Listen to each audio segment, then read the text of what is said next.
believed in taking action through violence as a key to overthrowing slavery. As he grew older, his ideas depended, and he came to believe God placed him with a purpose in life. During the Bleeding Kansas crisis in Kansas, he and his sons, with a mini army, had led raids and wanted personal revenge on pro-slavery men. The men with Brown and John Brown's family were willing to give it up all in order to end slavery in the U.S.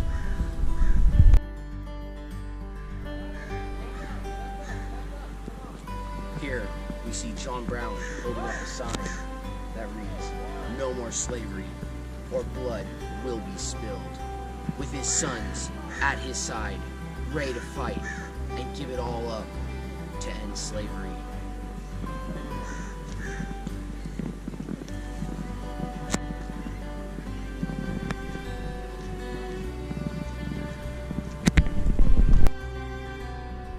While struggling against the North and South over slavery expansion, Brown claimed himself as the leader of the anti-slavery force.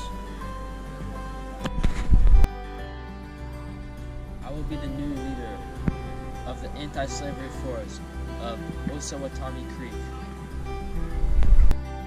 After the successful attack of the pro-slavery force on Lawrence, a free town, Brown found their guerrilla tactics useful and used it back against the pro-slavery men, killing 5 at Pottawatomie Creek. That's barely.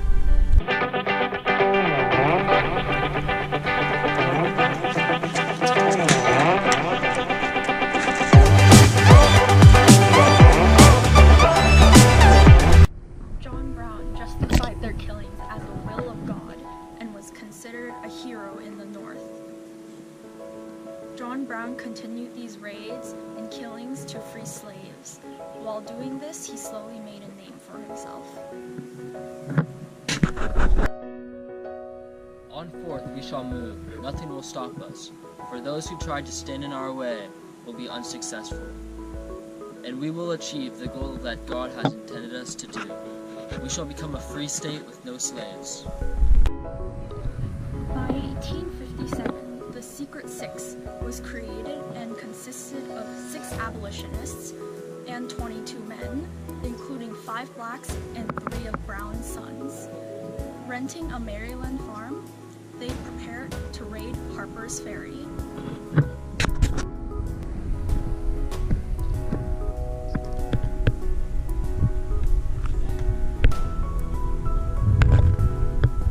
At the farm in Maryland, where the Secret Six and John Brown had been staying and renting, they gathered to devise a plan to attack and overrun Harper's Ferry.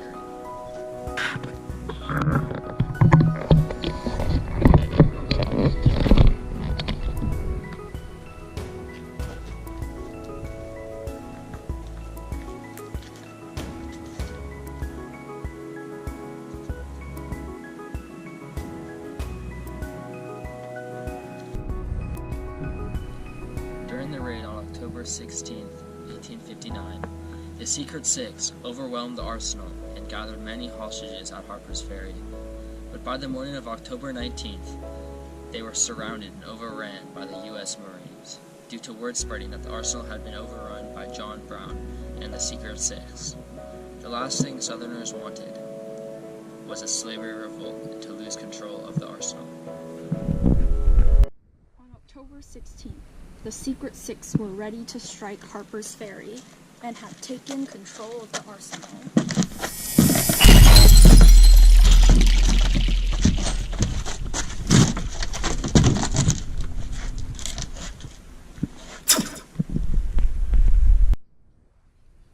After having control of the arsenal for 3 days, the U.S. Marines finally caught word that the arsenal had been overran by John Brown and his group called the Secret Six and wanted it back.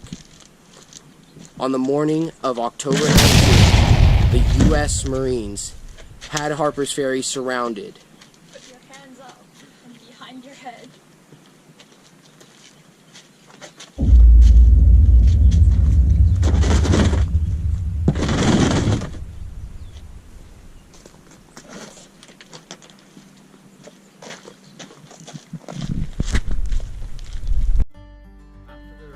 John Brown was taken into custody by the U.S. Marines. Other than John Brown, all of the other Secret Six members, including his 2 sons, were killed when they got overrun by the U.S. Marines. Here, John Brown is being charged for treason and murder in the state of Virginia.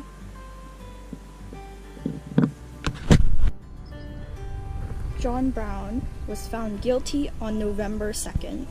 John Brown, you have been charged with treason and murder. We, the state of Virginia, have found you guilty and send you to the gallows. John Brown was sent to the gallows a month later.